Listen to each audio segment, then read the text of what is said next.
Yes, so hello, my name is Fredrik Hedman, and I'm also one of the associate trainers with the VIA movement, but I'm also an independent consultant. So I'll be talking a little bit about my experience with starting release trains and what happens when you've actually started them and how to get them more on track than they were when they actually started. So I've been an SPC just now over 8 years.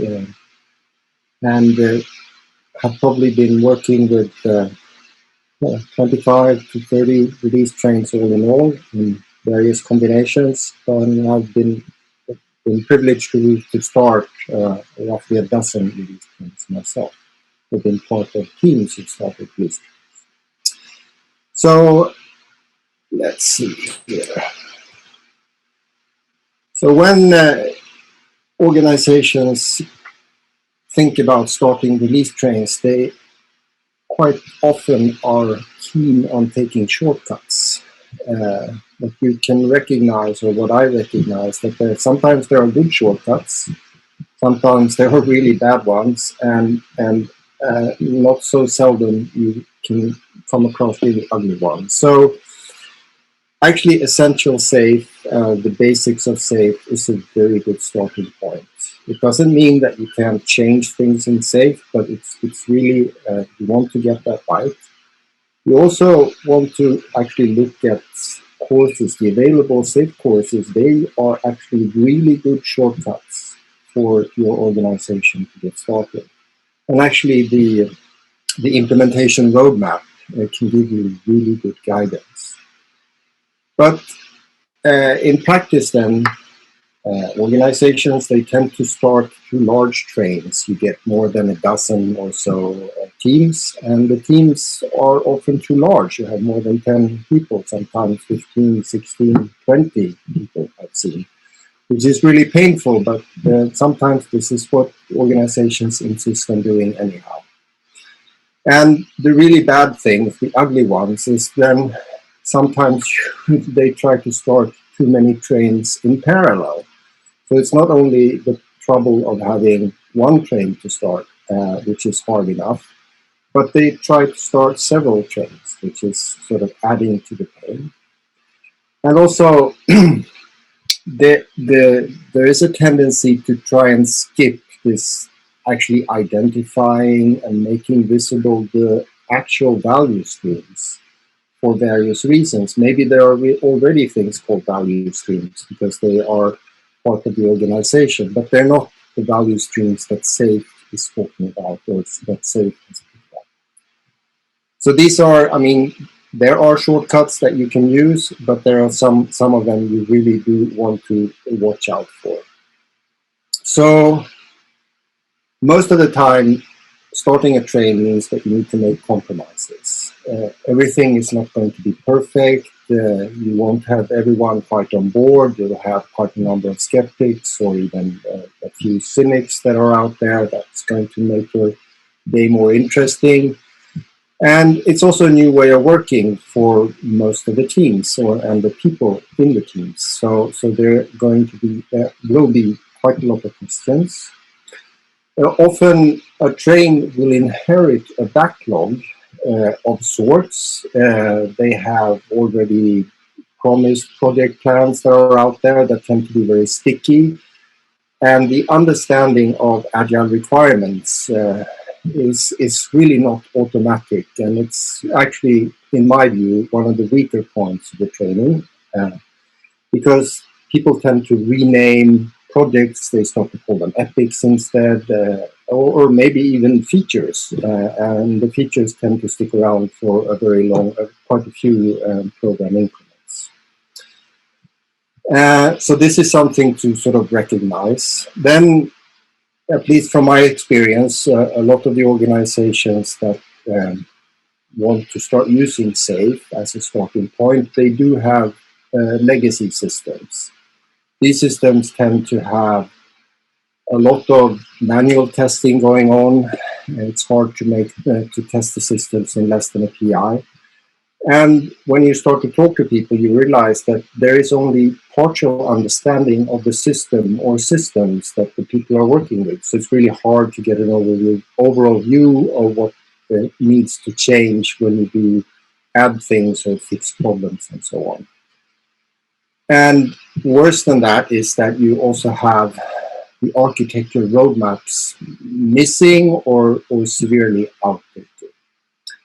But nevertheless, I mean, people start trains anyhow. This is what we do, and it can help. So there are consequences of this, of course. So once you have your train started, you really do need to, I mean, the simple things here, do focus on getting things out the door.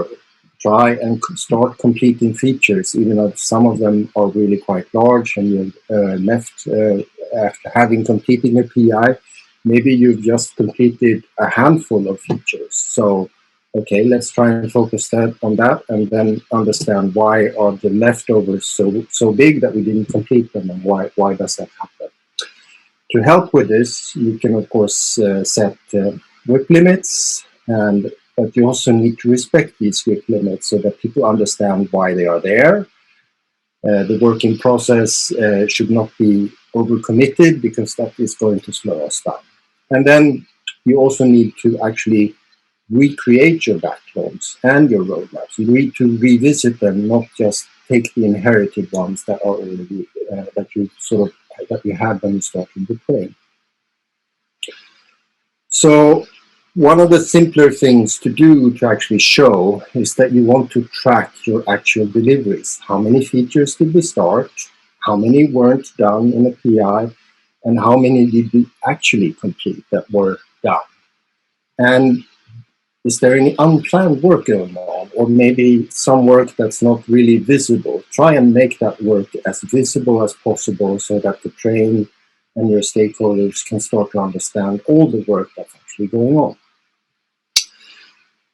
Also, tracking PI predictability, of course, is something that SAFe suggests, but don't be too nice to yourself or to your team, so that you have you can sometimes see a team that will have really, or a train that will have great PI predictability, but if you look at how many features they actually completed, there is a mismatch. The features haven't been completed, but the PI predictability is very high, very good. So you need to be sort of honest with yourself and with your train in actually setting the business value on the team PI objectives. The real sort of secret of actually being able to improve your trains is actually running your retrospectives and not stopping to run the retrospective. So I've seen coming back to trains or coming back to working with new trains that have been running for several program increments, that they stop to do the problem-solving workshop. Sometimes I find the reason for that is that they have a hard time in actually completing this 5 whys and the fishbone. So my suggestion is then, okay, let's try something simpler. We need to do a retrospective at the train level. So you can randomize your teams out to different groups and ask for, let's have 1 to 3 improvements per PI and track and follow that up. So you can get started with doing your inspect and adapt problem-solving workshop. This is a key over the long run to actually be able to improve your trains. Also, team retrospectives. Ask the teams to have at least something that they will follow up on each and every iteration. Don't let the teams skip their retrospectives. Evolving the arts then is, as I'm saying, or as I've tried to motivate here, essential SAFe. You do want to get that working.